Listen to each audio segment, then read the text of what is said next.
अवंतीपुर आतंकी हमले में 44 जवानों की शहादत पर पूरे देश का खून खौल गया है।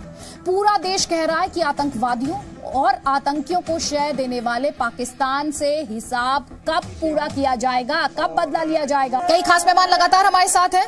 प्रिया सेठी बीजेपी से हमारे साथ, अनिल गौड़ डिफेंस एक्सपर्ट हैं, लगातार हमारे साथ बने हुए हैं।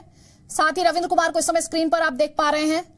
हमारे साथ मेजर जनरल रिटायर्ड जीजी द्विवेदी साहब, लेफ्टिनेंट जनरल रिटायर्ड के सिन्हा साहब और आशुतोष मिश्रा पॉलिटिकल एनालिस्ट हैं। लेकिन सबसे पहले रविंद्र कुमार, आपका रुख कर रही हूं।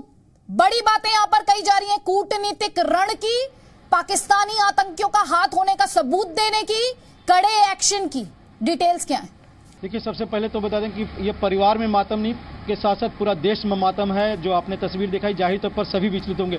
अभी सीसीएस की बैठक चल रही है, लेकिन जो हमें सूत्रों से जानकारी मिल रही है, पाकिस्तान को अलग थलग करने के लिए हालांकि भारत पहले भी कोशिश करते रही है और कोशिश में कई दफा कामयाब भी रही है, लेकिन इस हमले के बाद जो हमें जानकारी मिल रही है, डोजियर तैयार किया जाएगा और यूएन यूएस सभी तमाम बड़े देशों को ये भेजा जाएगा कि पाकिस्तान असली इसमें गुनाहगार है। जैसे मोहम्मद एक जरिया है। देखिए, पाकिस्तान के आईएसआई और पाकिस्तान की सरकार और पाकिस्तान की सेना असली गुनाहगार है और उन गुनाहगारों के खिलाफ कार्रवाई होगी। मैं बता दूं कि जिस तरह से आपने देखा होगा, जिस तरह से अमेरिका हो या फिर रशियन फेडरेशन के हो या फिर पूरा यूरोप हो और दूसरे कंट्री, सब ने भारत के साथ दिया है। वैसे में माना जा रहा है कि जो हमें जानकारी मिल रही है कि प्रधानमंत्री नरेंद्र मोदी ये भी हो सकता है कि यूएस के राष्ट्रपति से बात करें या बात कर लिए हो, इसकी अभी खुलासा नहीं हुआ। उसके बाद कहीं ना कहीं पूरे विश्व के बड़े देशों को अपने पाले में रखकर ये जरूर कहा जाएगा कि हम जो कार्रवाई करने जा रहे हैं, इस पर आपका सपोर्ट चाहिए। अगर आप सपोर्ट नहीं कर सकते हैं तो जो भी पाकिस्तान के खिलाफ साथ अगर खड़ा होता है, चाहे कोई भी हो, चाहे चाइना हो या दूसरे कंट्री, उनको आप संभालिएगा, क्योंकि हम पाकिस्तान को बख्शने नहीं जा रहे हैं। जाहिर तौर पर जैसा कि बदला एक बार होगा, बार बार नहीं होगा। यह ऐसा बदला होगा कि पाकिस्तान ऐसी सबक सीखेगा कि आगे से ऐसी गलती न करे। ऐसी भूमिका, ऐसी रणनीति बनाई जा रही है सीसीएस की बैठक में। जनरल सिन्हा, खबर पर आपका रिएक्शन? मेरा रिएक्शन तो ये है, देखिए, ये ऑप्टिक्स के मामले में ठीक है, कूटनीतिक का ये तो ऑन गोइंग प्रोसेस है, तो ये वो सीसीएस का हिस्सा होता है। जो सबसे बड़ी चीज है कि आप खुद भारत क्या कर रहा है। आज के दिन में एक ऐसी कड़ी कार्रवाई केवल हम एक कहने से नहीं होगा, जमीन पे करना होगा। और देखिए, ऑल आउट ऑफेंसिव दोनों, चाहे तो अक्रॉस एंड अंदर, क्यों जिसने भी परपिचुएशन किया है वो अंदर भी बैठे हैं। मगर आप देखिए, टीवी चैनलों के ऊपर में राजनीतिक दल से हम उसके ऊपर एक्शन ही नहीं कर पाते हैं। तो ये दो तरफा आपको हमला ऑफेंसिव ही करना पड़ेगा। और इसकी कोई ये कूटनीतिक, उसको डिप्लोमेसी, उसको आइसोलेशन, उसको काटना, ये तो ऑन गोइंग प्रोसेस है। उसमें हम बहुत सफल भी रहे हैं। मगर आप जब तक कोई कॉम्प्रिहेंसिव चीज जमीन पे नहीं करते हैं, अभी हम क्या कर रहे हैं, ऑल आउट ऑपरेशन जो है वो केवल क्योंकि वो लोग केवल सिपाही हैं, वो ऐसे हैं कि उनको 1 महीने में तैयार होता है, उसको खत्म करते हैं। ये जो इसमें शामिल था आदिल, वो कब ज्वाइन किया, कैसे बन गया, कैसे चीजें आई। तो हमारे यहां एक बहुत बड़ा, एक मैं कहता हूं ये फेलियर्स हैं हमारे। आप इसमें बैठ नहीं सकते और मुझे बहुत उम्मीद है क्योंकि हमारे पास बहुत स्ट्रांग लीडरशिप है। उस लीडरशिप को आज आप केवल एक ऑल आउट तरीके से छोड़ दीजिए, जमीन पे कार्रवाइयां होगी। ठीक है, ठीक। जनरल द्विवेदी, गलतियों की बात यहां पर जनरल सिन्हा ने की। अभी मेरा सवाल आपसे ये है, जिनकी गलतियां हैं उनकी जवाबदेही तय करेंगे हम। मैं थोड़ा सा इसको दूसरे पहलू से देखना चाहता हूं कि ये जो नैरेटिव चल रहा है, ये 40 साल से चल रहा है, ये आज का नैरेटिव नहीं है।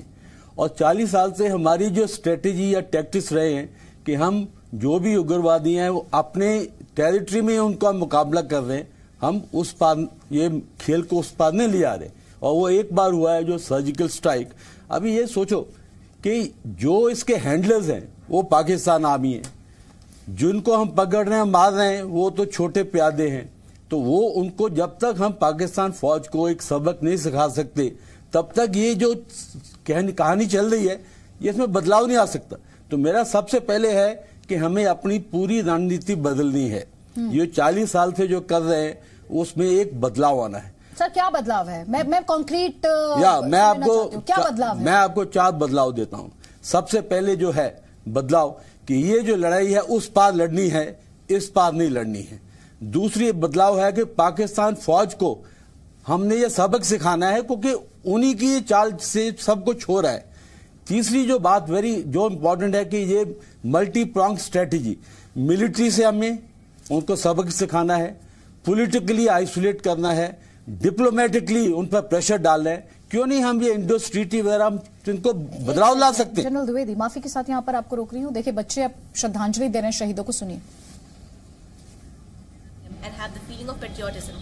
We all know that yesterday, 14 Feb, it was Valentine's Day, and we all were busy in expressing our feelings of love.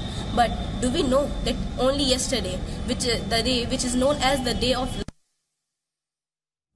तो मुरादाबाद से तस्वीरें थी, बच्चों की तरफ से शहीदों को श्रद्धांजलि दी जा रही है। द्विवेदी साहब जल्दी से सर 20 सेकंड्स में बात पूरी कर लें, मुझे दूसरी केस को लेकर। देखो ये ऐसी लड़ाई जज्बात से लड़ी जाती है कि भाई हाँ उन्होंने मारा तो हम उनको मारेंगे नहीं। इसके लिए हमें बहुत लंबी स्ट्रेटेजी चाहिए, कुछ एक्शन अभी होने चाहिए ताकि उनको सबक हो जाए कि एक नई शुरुआत हो रही है।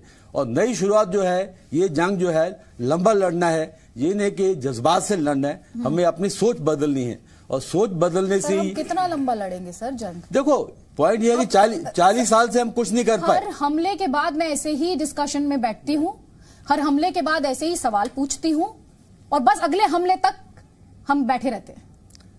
तो यही तो मैं कह रहा हूं कि 40 साल जो हो रहा है वो अभी बदलना है। उसके लिए हमें ठोस कदम उठाने हैं, मिलिट्री कदम उठाने हैं, काइनेटिक एनर्जी कदम उठाने हैं। ठीक, अनिल गौर साहब, कूटनीतिक रण की बात की जा रही है, मिलिट्री के तौर पे आपसे कहूं। अच्छा, अनिल गौर साहब के साथ हमारा संपर्क टूट गया है, लेकिन हमारे साथ स्टूडियो में आशुतोष मिश्रा हैं। आशुतोष मिश्रा पॉलिटिकल एनालिस्ट हैं सर। आप रात को नींद आ पाई सर? रात को कौन भारतवासी सो पाया होगा, जबकि इस तरह का जो है हमला हुआ जिसमें हमारे बच्चे शहीद हो गए। और सबसे पहले तो उन शहीदों को नमन और उन परिवारों के साथ हमारी संवेदना है। लेकिन होता क्या है कि जैसे आपने अभी कहा कि हम एक हमले पे डिस्कस करते हैं और अगले हमले का तक बैठे रहते हैं। उसकी वजह क्या है? उसकी वजह यह है कि हम लोग एक बेसिक बात भूल जाते हैं कि पाकिस्तान एग्जिस्ट इसीलिए करता है क्योंकि वो जो है वहां के लोग थे वो हमारे साथ रह नहीं सकते थे। तो ये एक्सपेक्ट करना कि हम जो है उनको जो है किसी और तरह से पलट देंगे, नहीं है। और ये इसमें राजनीति बंद होनी चाहिए। और जैसे अभी दोनों जनरल साहब कह रहे थे। मिश्रा साहब एक सेकंड रुक जाइए जरा, मैं चाहती हूँ शहीद की पत्नी की आवाज सुने देश। के पीछे केंद्रीय विद्यालय के सामने प्लाट है मेरा। मेरे केंद्रीय विद्यालय में दोनों बच्चा जो छोटे वालों पीछे स्कूल में रहो।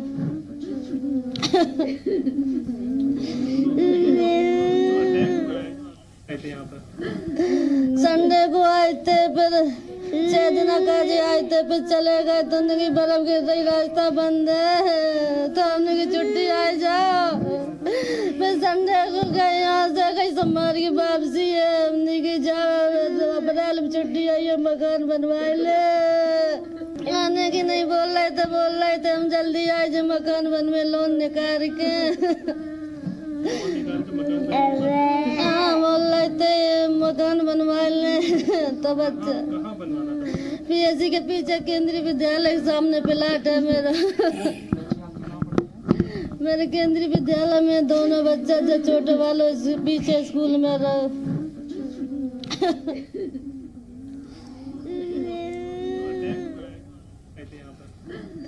संडे को आए थे, फिर 6 दिन का। तो शहीद की पत्नी को आप सुन रहे हैं, उनकी गोदी में बच्चा भी आपने देखा। आशुतोष मिश्रा जी बात पूरी कीजिए। तो इसमें जो है हम लोगों को एक बहुत महत्वपूर्ण बात ये समझनी चाहिए कि पाकिस्तान के पीछे हाथ किसका है? चीन का। मसूद अजहर को कौन बचाता है हर बार? चीन ने पाकिस्तान को एक हथियार बना लिया है जिसको लेके वो हमारी हिंदुस्तान को बर्बाद करना चाहता है। तो हमें दो तरफ लड़ाई, दो दुश्मनों को ध्यान में रखना है, केवल पाकिस्तान नहीं, क्योंकि 1-on-1 लड़ाई में तो हम पाकिस्तान को ध्वस्त कर देंगे, इसमें कोई दो राय नहीं है। इसीलिए जो है भुट्टो ने यह कहा था कि 1000 घाव दे के भारत से लड़ो, ये उनकी पुरानी कूटनीतिक चाल है। तो ये यहाँ पे सबसे पहली बात ये उठती है कि अप्रैल 2018 के बाद से हम लोग मसूद अजहर को लेकर चुप बैठे हैं। ये आपने बड़ी सही बात कही कि हम क्यों रिएक्ट करते हैं, हम क्यों, हमेशा हमारी प्रतिक्रिया होती है, क्यों नहीं हम कुछ एक ऐसे नीजर्क रिएक्शंस क्यों होते हैं, क्यों नहीं सोच समझ के एक लंबी रणनीति बनाई जाए जिससे कि न केवल पाकिस्तान बल्कि चीन इसमें का हाथ अगर जो है पाकिस्तान के सर पे इस वक्त ना हो तो जो है ये लड़ाई जो है इतनी आसानी से पाकिस्तान नहीं लड़ सकता। उसकी तो इकोनॉमी की ऐसी की तैसी हो गई है। ठीक है सर, ठीक हम कमियां गिनवाते रहते हैं। हमारे साथ lieutenant general retired Shankar Prasad भी जुड़ गए। शंकर प्रसाद जी, हम लगातार तस्वीरें भी दिखा रहे सर। अभी एक बच्चे को देखा मां की गोद में, वो विलाप कर रहा था, शहीद की पत्नी थी वो सर। हम यहां पर बैठकर रैशनल डिबेट्स, हम ये कर देंगे, हम वो कर देंगे, हमारे पास ये ऑप्शन है सर, क्या हम एक निर्णायक लड़ाई नहीं लड़ सकते सर? लगता तो कुछ ऐसा ही है, कि हम कुछ नहीं कर सकते। पिछले कितने सालों से हम ये सुनते चले आ रहे हैं, मुंह तोड़ जवाब देंगे।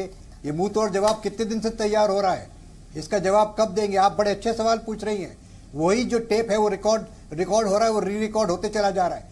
सवाल भी आपके वही हैं, जवाब भी उन लोगों के वही हैं।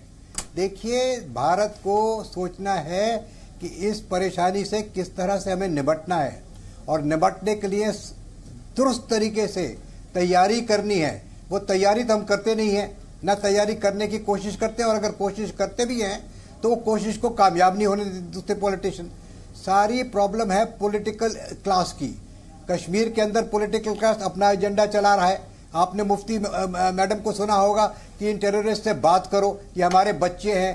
वो अब्दुल्ला साहब कहते हैं ये बच्चे हैं हमारे, इनसे बात करो। ये जो गन लेके और हमारी 40 आदमियों को मार रहे हैं, इससे क्या बात करेंगे हम? इन पॉलिटिशियंस का क्या इलाज है? क्यों नहीं हम 20 साल से इसको जूझ पा रहे? और आप दिल्ली में देखिए, आर्म फोर्सेस को अगर हम इम्प्रूव करना चाहते हैं, मॉडर्नाइज करना चाहते हैं, तो वो जी कहते हैं ये रफाल में गड़बड़ हो गया, मिग जहाज क्यों खरीद रहे हैं, राइफलें क्यों आ रही हैं बाहर से, स्टेन गन क्यों हो रही है। मॉडर्नाइजेशन होने नहीं देते। 25 साल से मॉडर्नाइजेशन रुकी पड़ी है। एयरफोर्स 22, 23, 24, 25 स्क्वाड में पहुंचने वाली है। क्या लड़ेंगे हम पाकिस्तान से? पाकिस्तान के बरखिलाफ जब तक हमारा क्रेडिबल डिटरेंस नहीं होगा, जब तक आपकी आर्म फोर्सेस स्ट्रांग नहीं होंगी, जवाब देने के काबिल नहीं होंगी, तब तक ये होता रहेगा। मुंह तोड़ जवाब के बयान देते रहेंगे हम। ये कब तक चलता रहेगा? ये भारत के वासी आज पूछना चाह रहे हैं जो आप पूछ रही हैं। मेरा भी वही सवाल है, इसका जवाब कब होगा, इसकी तैयारी कब होगी, इसका निर्णय कब होगा? ये एक आज कल पर आज कैबिनेट कमेटी सिक्योरिटी की मीटिंग हो रही है, उसमें कई एक ऑप्शन डिस्कस किए जाएंगे। जहां तक कि स्ट्रेटेजिक ऑप्शन का सवाल है, उसको तैयार करने में तो समय लग रहा है ना। ठीक सर, मैं आपके पास आऊंगी। तो बदले की मांग हो रही है, देश गुस्से में है, क्रोध है, वेदना है, दर्द है, और साथ ही सवाल ये भी कि क्या हम पाकिस्तान को वो जवाब दे पाएंगे, क्या हम पाकिस्तान के खिलाफ निर्णायक लड़ाई लड़ने वाले हैं? ये अपने आप में सवाल है, क्योंकि सीसीएस की जो मीटिंग हुई उसमें रणनीतिक लड़ाई की बात हुई, उसमें कूटनीतिक लड़ाई की बात हुई, उसमें पाकिस्तान को एक बार फिर से अलग थलग करने की बात हुई, लेकिन हम मिलिट्री तौर पर क्या एक्शन लेंगे उसे लेकर अभी तस्वीर साफ नहीं हो पा रही है। कई खास मेहमान लगातार हमारे साथ बने हुए। जनरल द्विवेदी, हम शहीदों के परिवार क्या कह रहे हैं? मैं जानती हूं लोग कहेंगे आप इमोशंस को भड़का रहे हैं, एंकर्स टीवी पर बैठकर भावनाओं लोगों को भड़काने का काम कर रहे हैं, लेकिन सर जो तस्वीरें हम देख रहे हैं, वो छोटा सा बच्चा जो अपनी मां की गोद में बैठकर रो रहा था, उन तस्वीरों को देखने के बाद इमोशनल नहीं होंगे हम? हमें नहीं होना चाहिए इमोशनल? हमें नहीं कहना चाहिए कि कब लगाएंगे हम पूर्ण विराम पाकिस्तान की हिमाकत पर? देखो, एक देश के नाते, एक देशवासी के नाते इमोशन एक तो बहुत स्वाभाविक बात है, पर इस इमोशन को हमने एक्शन में लाना है। ये इमोशन से काम नहीं चलेगा। अभी बात हो रही थी डिटरेंस की। डिटरेंस की दो चीजें होती हैं, काबिलियत और इरादा। अगर आप में काबिलियत नहीं है, आपका इरादा नहीं है, तो आप कभी भी अमन नहीं ला सकते। अमन लाने के लिए ताकत चाहिए। जिस दिन पाकिस्तान को पता लग गया कि हमारे पास ताकत भी है, हमारे पास इरादा भी है, आप देखो कि ये पूरी कहानी बदल सकती है। तो सबसे पहले हमें अपनी ताकत बढ़ानी है और इरादा बढ़ाना है, और ये जंग जो है उस पार ले जाना है। आप देखोगे कि अगर हम जंग उस पार लड़ेंगे तो ये पूरी कहानी हम बदल सकते, और जज्बात से नहीं, एक अच्छी सोच चाहिए। सोच के साथ ही ये कहानी बदली जा सकती है। इस समय हर एक देशवासी के अंदर एक बहुत गुस्सा है, क्रोध है, और वो चाहते हैं कि एक्शन हो, और एक्शन होगा। ये मुझे पूरा विश्वास है। जनरल सिन्हा, मैं अपने प्रोड्यूसर साहब से रिक्वेस्ट करूंगी, एक बच्चा है, इस बच्चे को दिखाए। इस बच्चे ने अपने पिता का साया खो दिया है हमेशा के लिए। इस बच्चे से आज आप क्या कहेंगे सर? अदिति जी, मैं तो ये बच्चे से यही कहूंगा कि बेटा, आप जिस मुकाम में खड़े हैं, जिस तरह से हैं, वो मैं डेली मरता हूं। ये देश की हालत को देख करके, नाकामियों को देख करके हमें रोना आता है। मैं आपके साथ हूं बेटा, मैं कुछ कर नहीं सकता, मगर मैं ये कहना चाहता हूं आपको कि देखिए, आपके माध्यम से पूरा देश इसको देखे और एक प्रेशर बनाए। प्रेशर देखिए, को कहता है ना कि जज्बातों से नहीं खेलना चाहिए, सूझबूझ। अरे जज्बातों से नहीं खेलोगे तो ऐसे ही लोगों को, इन बच्चों को क्या जवाब दोगे आप? उन माताओं को क्या दोगे? उन पत्नियों को क्या दोगे आप जवाब आज देश मांगता है। देखिए, इनके खून के हाथ हम लोग सबके सने हैं, इसलिए सने हैं कि हम बैठे हैं। बैठने का समय नहीं है। देखिए अदिति जी, आप कहेंगे कि भड़काते हैं, ये बयानबाजी करते हैं, बयानबाजी का समय नहीं है। आप केवल, मैं कहता हूं, पॉलिटिकल डिसीजन आप ले लें। हमारी सेना इतनी सक्षम है, कैपेबिलिटी केवल आप राजपथ में नहीं बनाते, कैपेबिलिटी है, कैपेसिटी है, इच्छा शक्ति की कमी है। इच्छा शक्ति, और इच्छा शक्ति कल नहीं आएगी, अभी आएगी, इस वक्त आएगी। हां, आपको बोलने की जरूरत नहीं है। ठीक है, यदि सीसीएस नोट जो आप सीसीएस दिखा रहे हैं, आप सीसीएस के अंदर में मिलिट्री ऑप्शंस नहीं बताए जाएंगे, मगर कार्रवाइयां शुरू हो जानी चाहिए। और देखिए, इसका एक ही है, द्विवेदी जी से, जल द्विवेदी से मैं मानता हूं, अक्रॉस अंदर भी बैठे हैं लोग, आपके टीवी चैनलों में बैठे हैं, खुल करके वो मजामत करते हैं पाकिस्तानियों के, चाहे वो राजनीति में, कोई हाथ नहीं डालता उनको, कोई हाथ नहीं डालता उनको। सीआरपीएफ के वही संरक्षण प्राप्त है जो जिनके बच्चे मरे हैं, जिनके बच्चे दिखा रही हैं आप, वो लोग संरक्षण दे रहे हैं। उनकी गाड़ियों में, बुलेट प्रूफ गाड़ियों में घूमते हैं, उनको दे देते हैं गाड़ियां, जो कि एक स्टेट बस है, उसमें बैठा के 2000 सैनिकों को ले जाते हैं एक जगह। ये क्या है? उस रोड से बैरिकेड निकाल दिया है। आप कहती है एक्शन, ये एक्शन जज्बात पे ही होना चाहिए। कोई वो अभी आके कोई कह रहा था, बड़े सोच समझ के, भोले दिमाग से। अरे क्या बातें करते हैं ये लोग? ये इनको केवल अपने कुर्सियों का मतलब है जो ऐसे बातें करते हैं। ये जज्बात से ही काम होता है। इजराइल करता है, अमेरिका करता है, रशिया करता है। पुतिन के घर में यदि होता ना, तो अब तक पाकिस्तान जलता। कैपेबिलिटी है। आप कहती हैं कि उसको लिस्ट में क्यों नहीं डाल रहे हैं? अरे लिस्ट में हाफिज सईद का नाम तो कितने दिनों से है, क्या हो गया? क्या हो गया? आप कहती है ना, मौलाना मसूद अजहर का नाम हमने लिस्ट में नहीं डलवाया। अरे लिस्ट में तो उसका नाम भी है, हाफिज सईद तो खुला घूम रहा है। ये चीजें बड़ी बात, लोगों को बहकाने के लिए होती है, नॉन एक्शंस के लिए। ठीक, हम चूड़ियां पे, हम केवल राजपथ में दौड़ दौड़ कर दिखाएंगे क्या जोश है। अरे जोश जज्बात से होता है, देश के लिए जज्बात। मैं तो पल पल मरता हूं इसके लिए कि हम कर नहीं पा रहे हैं, और कैपेबिलिटी है। छोड़ दो हमारे यंग लीडरशिप, और मुझे उम्मीद है, क्योंकि बहुत स्ट्रांग लीडरशिप मैं देखता हूं जो बैठा है आज। आप छोड़ दो यंग लीडरशिप के ऊपर में, हमारे ऐसे लोगों को निकालो, देखो क्या होता है। पाकिस्तान को धूल चटा। आप कहती है ना, चाइना परचुएट कर रहा है, प्रोफेसर साहब कह रहे थे अभी। अरे भाई, चाइना खुले जंग में आ जाए। मेरे सहयोगी सचिन अरोड़ा पहुंच गए हैं, जहां पर अपने नापाक मंसूबों को आतंकी ने अंजाम दिया था। सचिन, आप अपने इर्द गिर्द क्या देख पा रहे हैं? एनआईए की 12 सदस्यीय टीम को वहां पर पहुंचना था, कितनी देर में वो टीम पहुंच रही है? कितनी देर में राजनाथ सिंह वहां पहुंचेंगे? क्या अपडेट्स?